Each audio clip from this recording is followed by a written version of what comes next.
Listen to me carefully. There are moments in life when everything suddenly feels heavy. Your heart, your thoughts, your peace, and you can't explain why.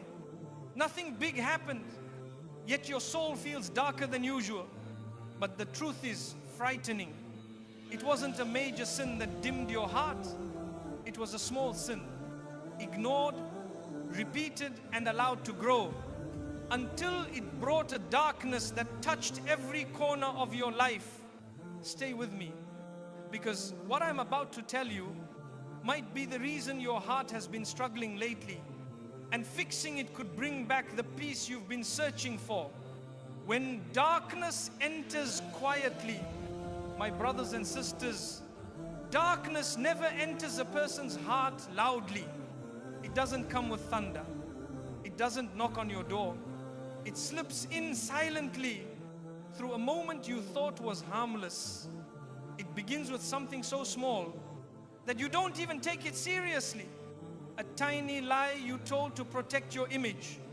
A small backbite during a casual conversation. A joke that crossed the line. A glance you allowed even though you knew you shouldn't. A comment you made that hurt someone's heart. At that moment, nothing dramatic happens. Your life continues normally. You smile, you talk, you pray, you sleep. Everything looks exactly the same on the outside. But inside, something shifts. A small crack appears in the heart. A little drop of darkness settles. A quiet heaviness enters your chest. Not enough to alarm you, but enough to disturb your peace. You tell yourself, it's fine, it was only this once. It's just a small thing, everyone does it. But that's how the trap works. Because the most dangerous sins are not the obvious ones. They are the small ones we don't take seriously. Just like a room doesn't become dark all at once, it gets darker slowly. As each light switches off one by one mistake, one moment, one small sin at a time.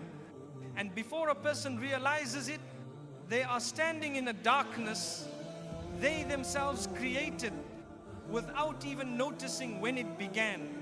But the first switch, the first shadow, the first drop of darkness, it started with something so small that you didn't think it could ever hurt you. When the heart starts sending silent cries for help, after that first small sin, something unusual happens inside you, something most people ignore. The heart begins to speak, not with words, but with feelings. You feel a strange discomfort, a quiet restlessness, a soft sting of guilt that comes and goes like a hidden wave.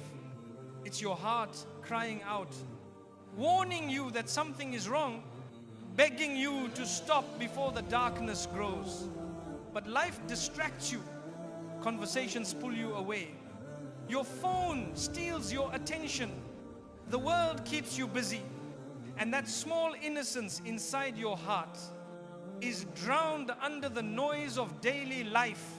You don't realize it yet, but the heart always reacts to sin, even when the sin is small.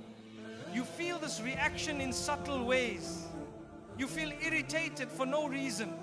You wake up tired even after sleeping. You lose interest in good things. Your energy becomes scattered. Your mind gets foggy. Your mood becomes unpredictable.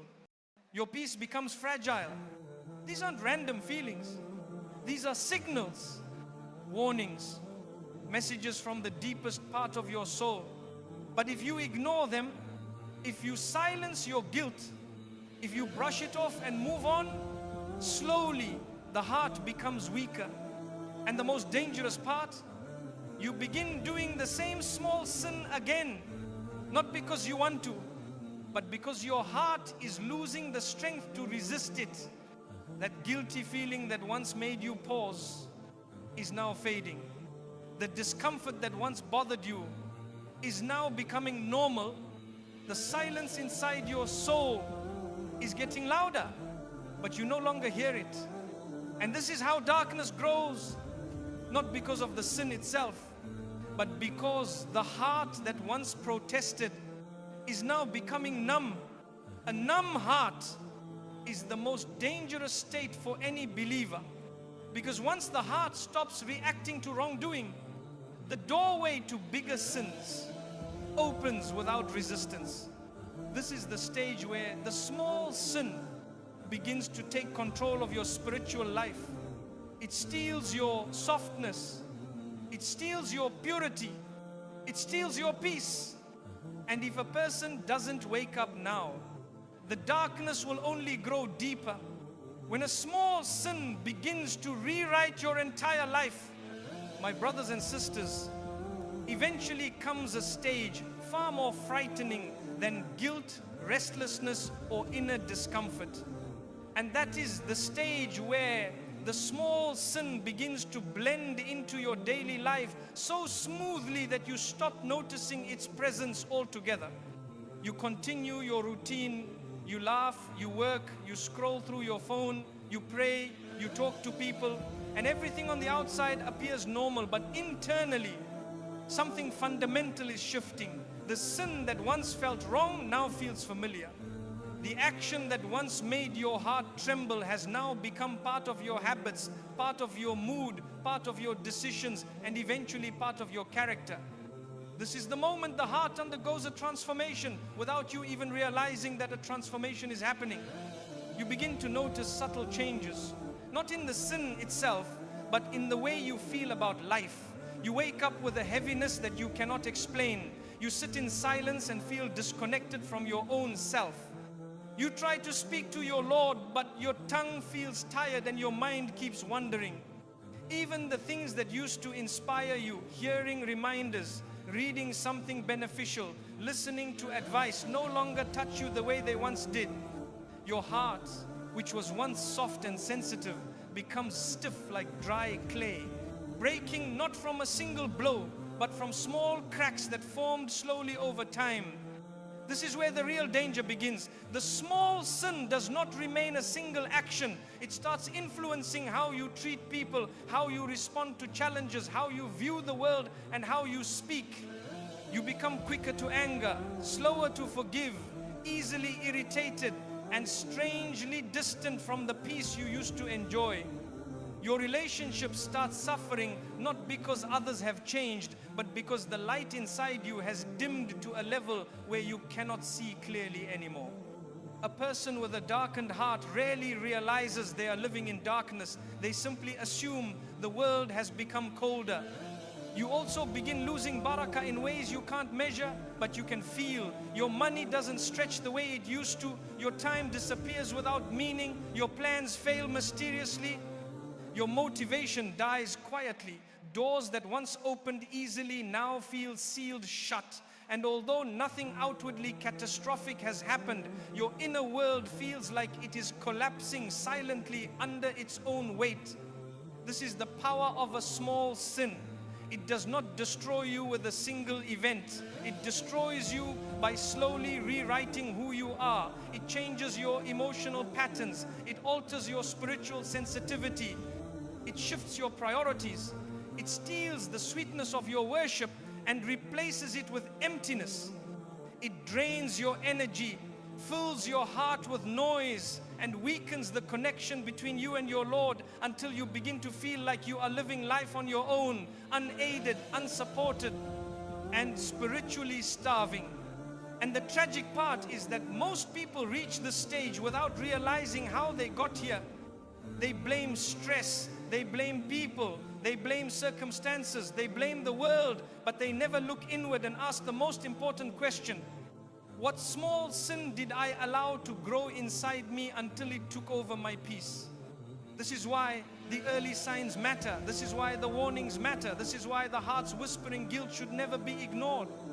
Because once a small sin reaches this stage, it does not just bring darkness into your heart, it becomes the darkness that shadows every corner of your life.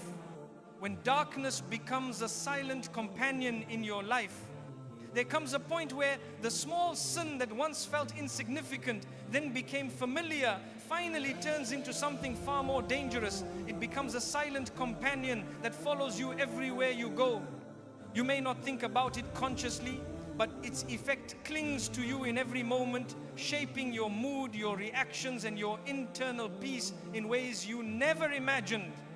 You carry it into your conversations, into your workplace, into your home, into your relationships, and even into your moments of worship. It becomes like a shadow that does not disappear, no matter how bright the day is. At this stage, the darkness has grown so comfortably inside the heart that it begins to influence your behavior without your permission. You notice that small things irritate you more than they should. You get offended easily, even by harmless words. You lose your patience quicker than before. You become suspicious of people's intentions. You hesitate to trust. You overthink simple matters until they become storms in your mind. And while all of this is happening, you convince yourself that the world is the problem, not realizing that the lens through which you view the world is now stained by the sin you allowed to remain unaddressed. Your worship begins to change in ways that are subtle but destructive. You pray, but the prayers feel empty and heavy. You raise your hands to make dua, but your heart feels blocked, as though something is standing between you and the mercy you are begging for. You sit in gatherings of reminders, but feel emotionally distant. You hear verses and teachings that once moved you to tears, but now you feel numb. Your heart has built a wall, not because it wanted to, but because sins slowly layered themselves upon it until the wall became part of you. This is the spiritual blindness that small sins create. You start mistaking darkness for normal life. You adapt to heaviness. You normalize emotional exhaustion. You convince yourself that sadness is your personality, that emptiness is natural, that numbness is just part of adulthood. You forget what peace felt like. You forget what softness felt like. You forget how it felt when your heart used to tremble at reminders, when a single verse could move your soul, when you could wake up feeling spiritually alive. But the most frightening part is not even the inner numbness, it's how darkness begins to influence your decisions. You start choosing comfort over discipline, desires over purity, pride over humility, and entertainment over growth. You make choices not based on what is right, but based on what is easy. You stop correcting yourself because the sin inside you convinces you that you are fine, that everyone struggles, that you don't need to worry, that the guilt is unnecessary, that accountability is too heavy.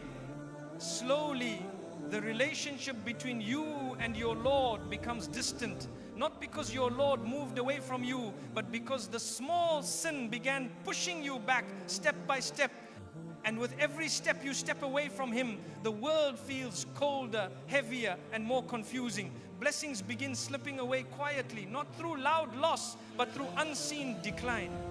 Your peace, health, time, love, motivation, and barakah start falling through your fingers like sand, and you cannot hold them no matter how tightly you try. This is when darkness becomes more than a feeling, it becomes a lifestyle. A quiet shadow living inside you, shaping your days, influencing your nights, guiding your emotions, and dimming your soul. And unless a person wakes up at this point, this darkness does not stop on its own. It keeps growing until it reaches a point where a person can't even recognize who they used to be before the sin entered their life. When the small sin begins stealing your blessings one by one, there is a moment in a person's spiritual journey when the darkness created by a small sin stops being something you merely feel, and it becomes something you begin to see in your life.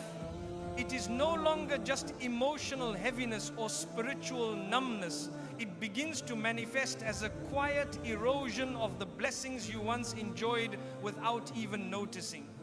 This stage is one of the most dangerous, because a person rarely connects the decline of their blessings to the sin they allowed to remain in their heart. You begin to see that your relationships lose their sweetness. Conversations that once brought joy now feel draining. People who once brought comfort now feel distant. Arguments happen more easily. Misunderstandings become frequent. You feel disconnected from the ones you love, and even when you're surrounded by people, you feel strangely alone. This emotional distance is not random.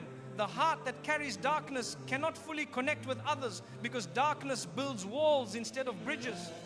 Then the blessings in your work begin slipping through your hands. Tasks you once completed with ease now feel overwhelming. Opportunities you once received effortlessly now begin to fade. Productivity becomes a struggle. Your focus weakens. Your creativity dries up. You try harder, but everything feels heavier, slower, and less rewarding. You begin blaming stress, circumstances, or other people without realizing that sometimes the smallest sin is enough to block the flow of barakah in ways you cannot calculate. Your time also becomes affected. Hours pass without meaning. Days end without progress. You find yourself wasting more time, procrastinating more often, feeling emotionally exhausted even when you've done nothing physically demanding. Time, which is one of the greatest gifts, becomes blurry and unproductive. This is one of the hidden consequences of sin. It does not just take from your heart, it takes from your time, your attention, and your ability to focus.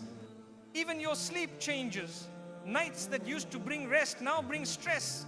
You wake up tired, heavy, unmotivated, and unsure why. Your dreams become uneasy. Your mind becomes restless. Your mornings no longer feel fresh. Sin brings a silent heaviness to the soul that even the deepest sleep cannot remove. And then comes the decline in emotional strength. You start feeling overwhelmed by things that never bothered you before. A minor problem feels like a major burden. A simple disappointment feels like a disaster. The smallest inconvenience ruins your mood. This emotional fragility is one of the clearest signs that the heart is not operating with its full strength. A heart filled with light can carry wounds that would break others, but a heart filled with darkness becomes fragile even in the calmest moments. But perhaps the most heartbreaking part of this stage is how it affects your connection with your Lord. You still pray, but it feels robotic. You recite, but you feel distant. You listen to reminders, but they don't penetrate. You raise your hands in dua, but your heart hesitates. You know you need Him, yet something inside you feels blocked. And that something is often the weight of the small sin you allowed to grow until it placed itself between you and the one who loves you the most. My brothers and sisters, I2B blessings are not lost overnight. They fade quietly, slowly, gently, in the same way that small sins quietly darken the heart.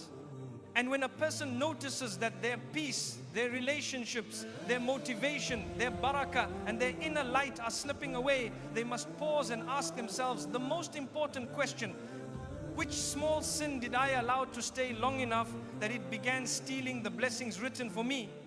Because darkness does not just sit in one place, it expands, it spreads, it consumes.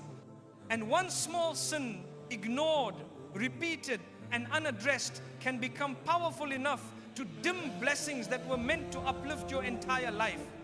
When the heart starts losing its light completely, my brothers and sisters, there comes a terrifying stage in the journey of a small sin. A stage more severe than the loss of blessings, more painful than emotional exhaustion, and more damaging than spiritual numbness. It is the stage where the heart begins to lose its light. Not the light you see with your eyes, but the light that guides you through life, the light of clarity, purity, sincerity, wisdom, and closeness to your Lord. When this light begins to fade, a person experiences a type of inner darkness that no medication, no comfort, no distraction, and no human companionship can fix. At this stage, a person begins feeling lost even while they appear confident. They begin laughing among people but crying in silence.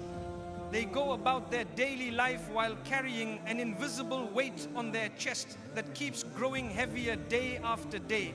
Decisions that were once easy now feel complicated. Thoughts that were once clear now feel tangled.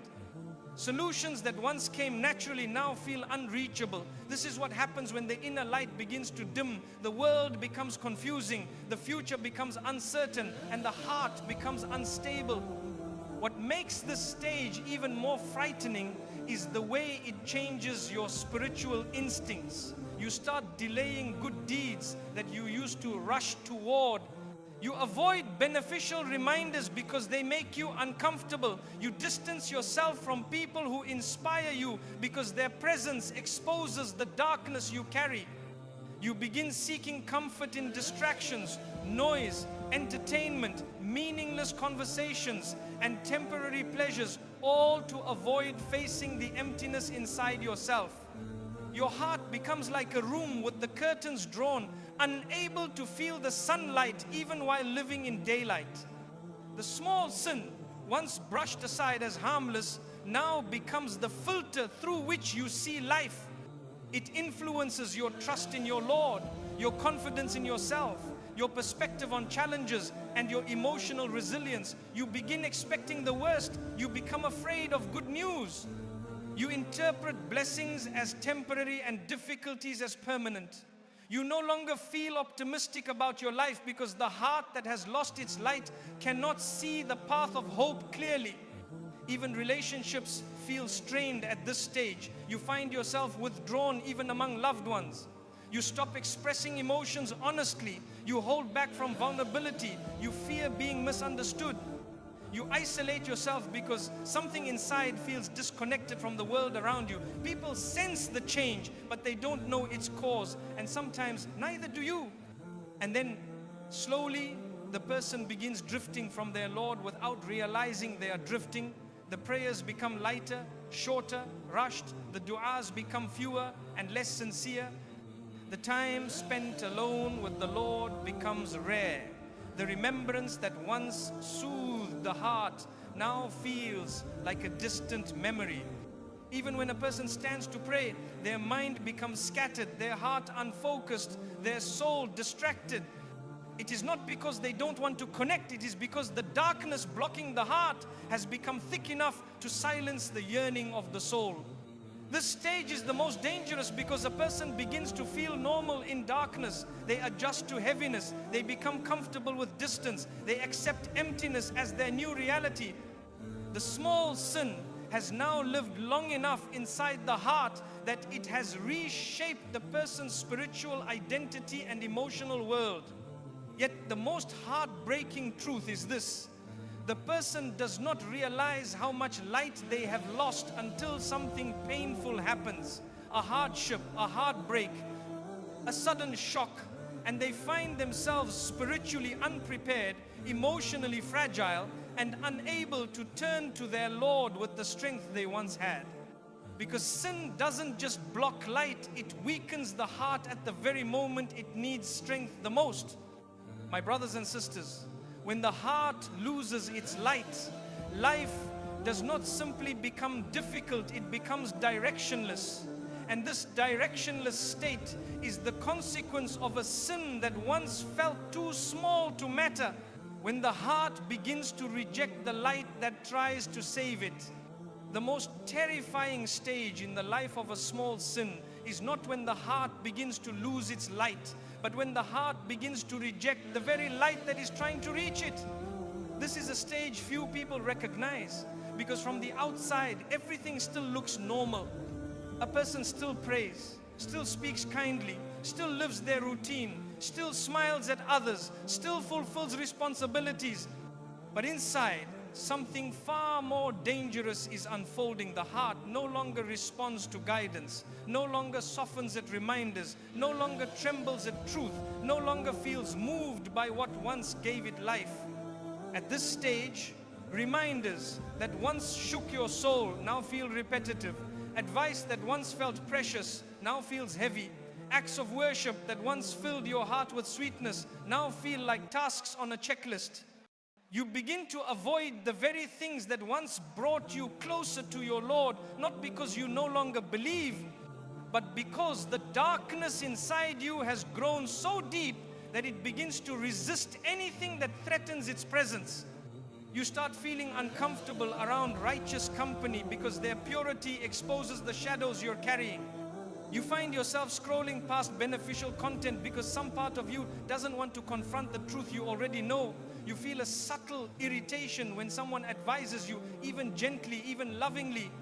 This irritation is not anger at them, it is the darkness defending itself, clinging to the comfort of staying unnoticed.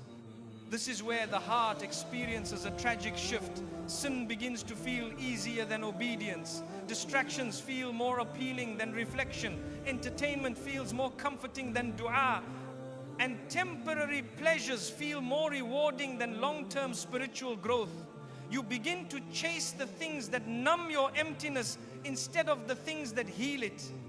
You try to fill your heart with noise, screens, conversations, plans, and people, anything to avoid sitting alone with the truth that your soul is starving. But the greatest danger is what happens to your spiritual instincts. You stop feeling the urge to repent quickly. You stop feeling the weight of a mistake. You stop feeling ashamed of what once terrified you. You start convincing yourself that you will fix everything later without realizing that the longer the darkness stays, the harder it becomes to remove. You begin to fear change more than you fear remaining the same, because change requires facing the sin, and the sin has become part of your identity. As the stage deepens, even your understanding of hardship shifts. You begin blaming destiny for the difficulties in your life, not realizing that many hardships are simply mirrors reflecting the condition of your heart.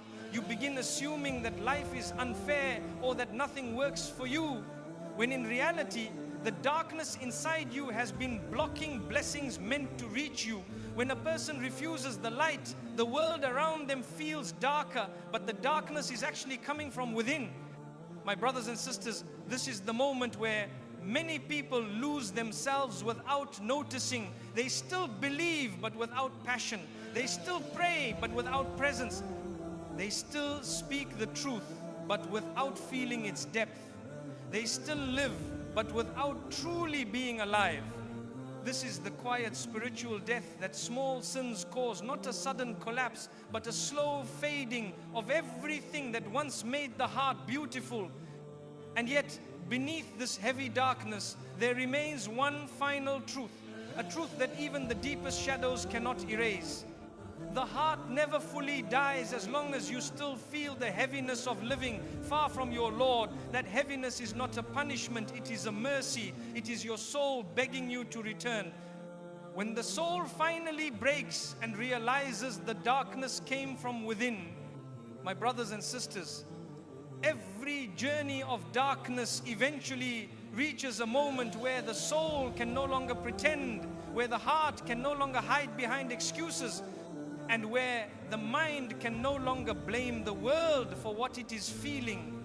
There comes a point, a heavy, soul-shaking point, when a person sits alone, whether on their bed, in the car, beside their prayer mat, or in the silence of the night, and they finally acknowledge what they have been running from. That the heaviness in their chest, the sadness in their days, the numbness in their worship, the confusion in their decisions, and the distance they feel from their Lord did not come from the outside world. It came from inside them. This is the moment when the heart breaks in a way that is not loud or dramatic, but deeply internal, a quiet shattering that only you can feel. You realize that the darkness you kept blaming on stress, people, circumstances, heartbreak, or bad luck was actually the shadow of a small sin that you let grow until it wrapped itself around your soul like a vine choking a tree. You see clearly, sometimes for the first time in years, that your peace did not die randomly. It was suffocated by habits you ignored. Your motivation didn't vanish without reason. It was drained by a sin you never confronted. Your connection with your Lord didn't fade overnight. It was pushed away slowly by actions you dismissed as harmless. This realization is both painful and beautiful. Painful because you see the scars left behind by your own choices. Beautiful because this is the first moment of true awakening. The heart becomes humbled. The ego becomes silent. The soul becomes exposed. And in that raw, vulnerable state, a person finally discovers the one truth that the darkness tried so hard to hide. Your Lord never turned away from you. You turned away from Him. You start remembering who you used to be, the softness you once carried, the purity you once felt, the excitement you once had for worship, the closeness you once experienced. The night when you cried in dua and felt heard. The morning when you woke up feeling spiritually alive. The days when goodness flowed naturally from your heart. You begin to long for that version of yourself with a yearning so deep that it feels like grieving a lost friend. Yet in that longing, hope is reborn. Because the moment you recognize how far you have fallen is the moment you realize how close you still are to being lifted. Your heart whispers something it has not said in a long time. You can return. That whisper is not from you, it is from the mercy of the one who created you. It is the light trying to break through the cracks in your heart. It is the sign that no matter how much darkness you allowed inside, the door of return is still open wider than ever. And something miraculous happens at this point. The small sin that once felt harmless, then familiar, then heavy, then defended, now feels unbearable. You begin to hate it, not in a superficial way, but with a deep disgust that comes from the soul recognizing its true enemy. You realize that the sin didn't just dim your heart, it stole parts of your identity, your peace, your clarity, your joy, and your connection to the one who loves you more than anyone ever could. This is where the transformation begins. Not when someone lectures you, not when life forces you, not when you feel pressured, but when your own heart, tired of carrying darkness, whispers, I cannot live like this anymore. At that moment, repentance becomes not a choice, but a relief, a return, a cleansing, a softening, a rebuilding of everything the small sin tried to destroy. My brothers and sisters, this is the final stage of the darkness created by a small sin.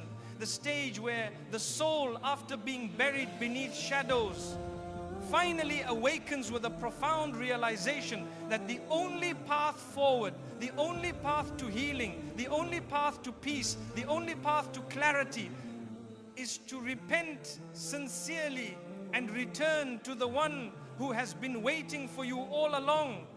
If any part of this reminder touched your heart, then know this, your heart is still alive. Darkness never wins against a soul that still feels, still cares, still aches, still longs to return. You are not too far, you are not too broken, you are not beyond repair. You are simply someone whom your Lord loves enough to remind, and reminders are never sent to those who are forgotten. Maybe you recognized yourself in these words. Maybe you felt the weight of something you've been avoiding. Maybe you finally understood why life has felt heavier lately. If that is the case, do not drown in regret. Do not fall into shame. Do not let guilt destroy you. Guilt is a gift. It is the final heartbeat of a heart that refuses to die in darkness. Tonight, before you sleep, sit alone with your soul. Speak honestly to the one who already knows everything. You don't need complicated words, long speeches, or perfect sentences. Just say, I want to come back. That one moment of sincerity can undo years of heaviness. Your Lord forgives faster than you fall. He restores quicker than you break. He lifts you the moment you decide to rise. And remember this, a small sin brought darkness into your heart, but a small act of repentance can bring back oceans of light. A single tear can wash away the shadows of years. A single step toward your Lord can open doors you thought were locked forever. So return not because you are perfect, but because you are tired of carrying what was never meant to stay in your heart. Return because the one you return to loves you with a mercy greater than every mistake you've ever made.